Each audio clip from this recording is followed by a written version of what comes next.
name is Kylie Schofield, and today I will be giving my persuasive speech on curiosity. Albert Einstein once said, "It is nothing short of a miracle that modern methods of instruction have not yet entirely strangled the holy curiosity of inquiry."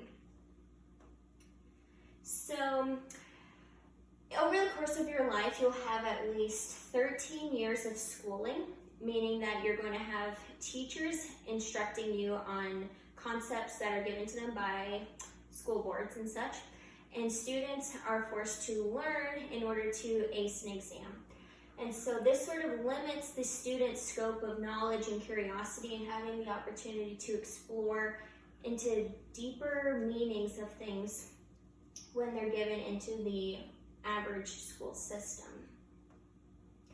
So my purpose is to persuade my audience that habits should not prevent one's curiosity from being limitless, because there is still more to know and discover about the world.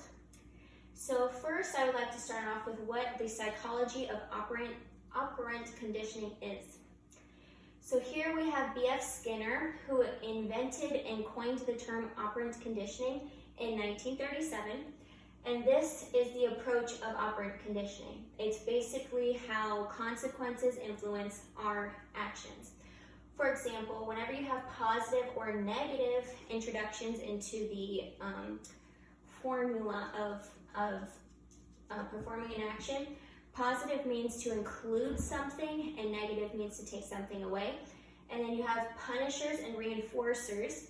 So in the school system, let's say you're a good student, you get all your stuff in, you can either have positive reinforcement, which means that you could get a gold star, or a negative reinforcement, which means your teacher can assign you less homework.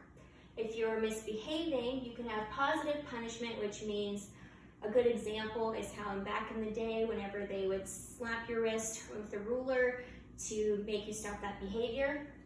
And negative punishment is to basically put you in timeout. So let's look at some examples of inventions and discoveries. So in 1885, you have the first automobile created by Carl Benz. And then in 1927, you have Philo Farnsworth create the first electronic TV. And then in the early 1990s, you have DigiCash, which was the first digital money company, and which you can say has evolved into things like PayPal and the Cash App. And so these are technological advances that at one point in time would have never have been imagined to have actually been a thing.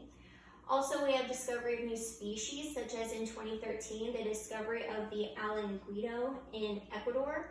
And this was a major discovery because it was the first carnivore to be discovered in the Western Hemisphere since the 1970s. And here we have, in 2017, the discovery of a new species of orangutan called the tympani orangutan, which was also a major discovery because the great apes, which include the orangutans, are one of the most widely studied organisms in the world. And just the fact that we're just now discovering this new species is pretty crazy. In 2019, we have the discovery of the Cerulobranchus Wakanda fish, which was named after the Marvel movie Black Panther because of its scales and its comparison to the Black Panther outfit. So now that we know that there have been new inventions, new discoveries recently, we now need to realize that there's still things in the future that we still don't know now and could possibly, we probably don't have it in that scope of knowledge at this point. So here we know that there's 70% of ocean waters are covering the Earth's surface, and of that 70%, only we have 80% of the water not explored or observed by humankind thus far, and so we don't know what's actually in a lot of this stuff. So who's to say that we don't actually have mermaids or giant prehistoric sharks living in the waters, even though you have some anatomy and physiological components that make the mermaid example like a little different, but who's to say that there's not something down there that we don't know, or something in the outer space like life forms that we don't know as well. So we can't disregard the impossible in the areas that we haven't explored yet.